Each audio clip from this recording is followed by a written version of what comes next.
Hello বন্ধুরা, সবাইকে আমাদের চ্যানেলে স্বাগত জানাই। তো এই ভিডিওতে আমি কথা বলবো হ্যাভক মুভির ট্রেলার নিয়ে, যেটা নেটফ্লিক্সে লঞ্চ করেছে।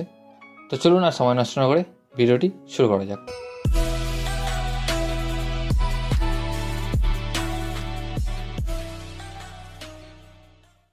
তো এই মুভিটি ডাইরেক্ট করেছেন গ্যারেথ ইভান্স, যিনি এর আগে বিখ্যাত দুটি অ্যাকশন সিনেমা রেড এবং রেড 2 অর্থাৎ রেড রিডেমশন ডাইরেক্ট করেছিলেন। দুর্দান্ত সিনেমা, আমার হেভি লাগে।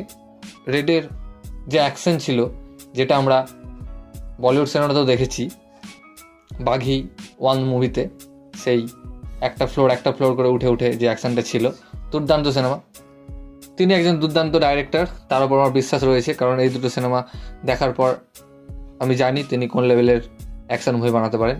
তো এই মুভিতে আমরা টম হার্ডিকে দেখতে পাবো, অর্থাৎ আমাদের ওয়ান অ্যান্ড অনলি ভেনম।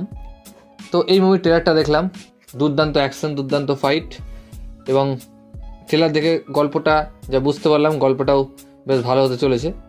এক কথায় রেস্কিউ গল্প হতে চলেছে, এক্সট্রাকশন সিনেমাটির মতো। এবং ট্রেলার শুরুতেই যেই ধরনের ব্রুটাল ফাইট সিন দেখানো হয়েছে, খুবই অসাধারণ। এবং টম হার্ডি কী করে এই এক্সট্রাকশনটা করতে পারে, সেটাই দেখার বিষয়। এবং এই সিনেমাটি আমরা সিনেমা হলে নয়, নেটফ্লিক্সে 25শে এপ্রিল দেখতে পাবো। সিনেমা হলে রিলিজ হওয়া উচিত ছিল সিনেমাটির যা বাজেট, কারণ নেটফ্লিক্সের কাছে বাজেটের কোনো অভাব নেই।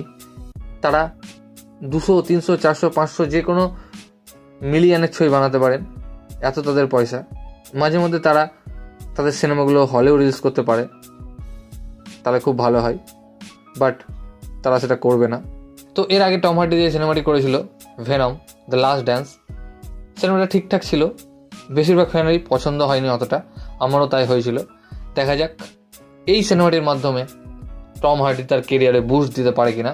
আমার তো মনে হয় 100% দিতে পারবে, কারণ তিনি যে ডাইরেক্টরের আন্ডারে রয়েছেন এবং যে ধরনের মুভিটি হতে চলেছে, আমি আশা করি সিনেমাটি দারুণ হবে।